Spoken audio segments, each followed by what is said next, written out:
Medidas autoritárias causam polêmica durante a quarentena na macro-região. Especialistas questionam decisões de políticos e até de pessoas comuns que feriram o direito de ir e vir. Um dos casos que gerou mais debate aconteceu em Araraquara. Uma mulher de 44 anos foi detida por estar na Praça dos Advogados, na Vila Harmonia, durante o decreto de calamidade pública, em abril. Apesar de estar sozinha, ela foi retirada à força pela Guarda Civil. Para muitos, um abuso de autoridade. Não resiste. Põe a algema nela, não resiste, senhor. Infelizmente, você está preso. Tá me enforcando! A Praça Alameda do Botânico, na zona sul de Ribeirão, também virou alvo de polêmica. A síndica do prédio ao lado, junto com o conselho do condomínio, decidiu impedir que as pessoas frequentassem a área pública. Uma faixa foi colocada, só que foi retirada pela Guarda Civil na última terça-feira. Um vídeo mostra a ação dos agentes, que foram aplaudidos.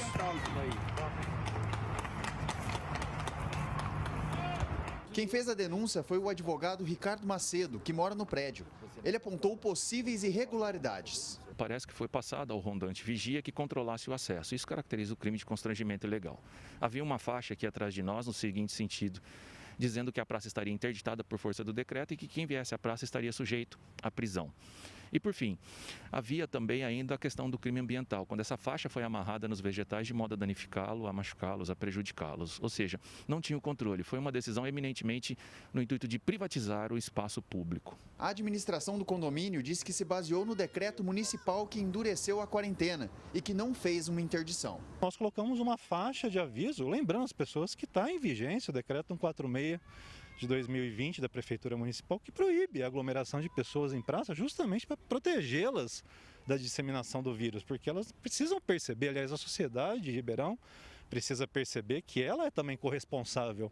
Se os órgãos de fiscalização, os órgãos governamentais não estão conseguindo atender o que deveriam fazer, a sociedade deveria ter consciência.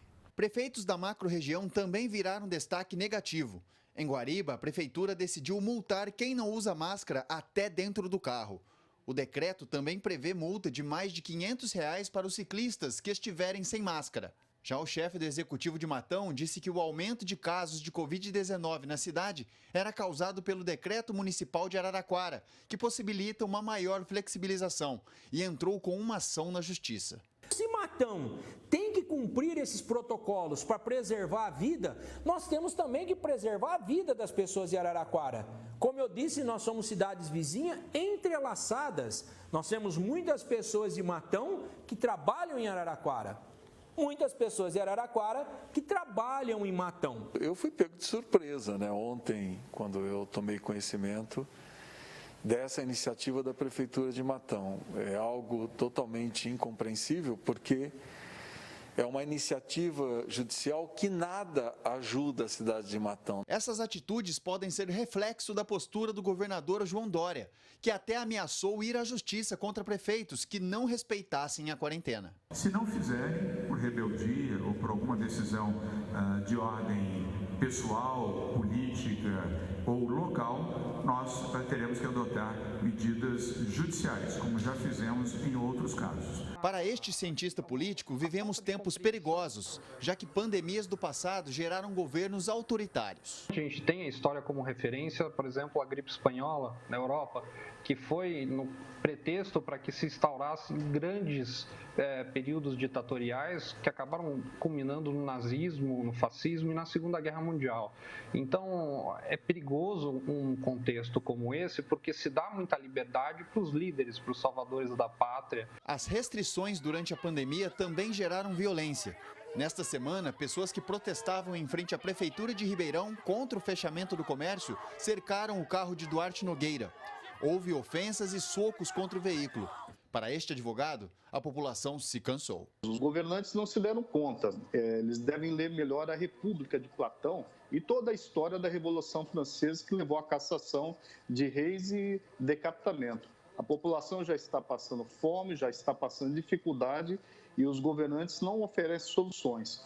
Há um germe de possível convulsão social que tem que ser debelado como? Através de uma maior discussão entre as pessoas. Discussão essa que os governantes não estão tendo com a população. Segundo o especialista, estas decisões arbitrárias podem ser questionadas na Justiça. O direito de ir e vir já foi proclamado pelo Supremo Tribunal Federal como direito intangível. Logo, nenhum cidadão pode se achar acima da lei e o importante, o governante que serve de exemplo, deve dar o exemplo, também nunca se achar acima da lei. Samuel Santos para o Jornal da Clube.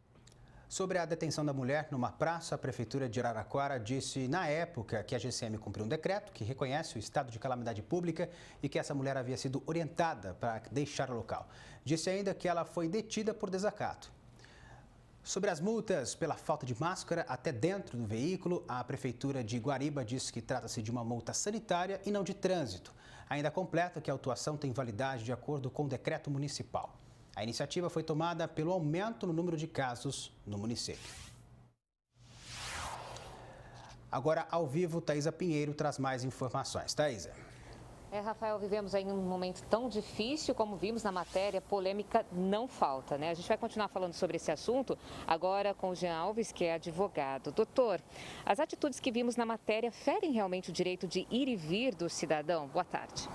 Boa tarde, Thaisa, Rafael e a você que nos assiste. Sim, fere, mas nós temos um confronto de direitos fundamentais. De um lado, o direito de liberdade de ir e vir do cidadão e de outro, a saúde pública e a segurança da coletividade. E quando nós temos um confronto de direitos fundamentais, é a proporcionalidade do caso concreto que orientará qual é a melhor solução para cada caso. Fato é, Thaisa, que esta solução proporcional a cada caso, ou seja, a provocação do Poder Judiciário, ela não deveria ocorrer como forma primária. Isto é, o Legislativo e o Executivo são instâncias que deveriam agir na solução desses problemas a fim de não deixar que todos esses confrontos sejam levados ao Judiciário para que dê a palavra final.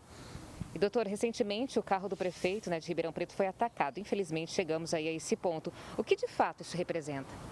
Representa, que a lei, o uso da força não levará a qualquer lugar. Nós vivemos numa democracia. Fato é que os cidadãos de Ribeirão Preto e da macro-região não podem, simplesmente não estão tolerando, a imposição da força sem o diálogo. Por quê? Porque isso representa o esvaziamento da cidadania.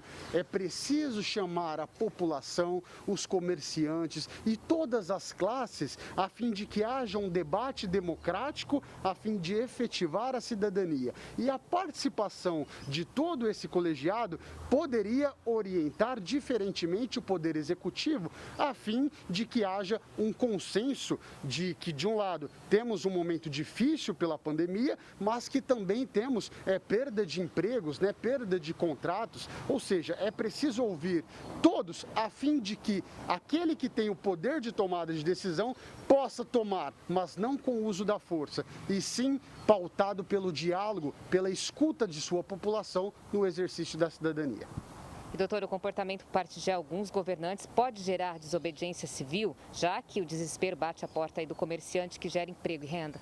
Exato. Quando essa tomada de decisão, ela não passa pela cidadania, ou seja, não se escuta o comerciante e não se escuta de forma multidisciplinar e é utilizado sempre a lei a fim de impor sanções, multas, prisões em casos mais graves, é óbvio que isso não vai dar certo, Então, eu sugiro, inclusive, com base em princípios fundamentais da Constituição da República, que aquele que tem o poder de tomada de decisão, ele chame a sua população ao diálogo, escute não só os profissionais da saúde, mas uma equipe multidisciplinar, a fim de que toda tomada de decisão por parte do Executivo possa ser pautada em critérios técnicos, escutando a sua população.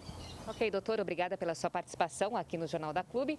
E daqui a pouco nós vamos mostrar que a Câmara de Ribeirão Preto realizou hoje mais uma oitiva da CPI das ambulâncias. Desta vez, o proprietário da SOS Médicos prestou esclarecimentos e a gente vai mostrar aí todos os detalhes. Rafael? Até já.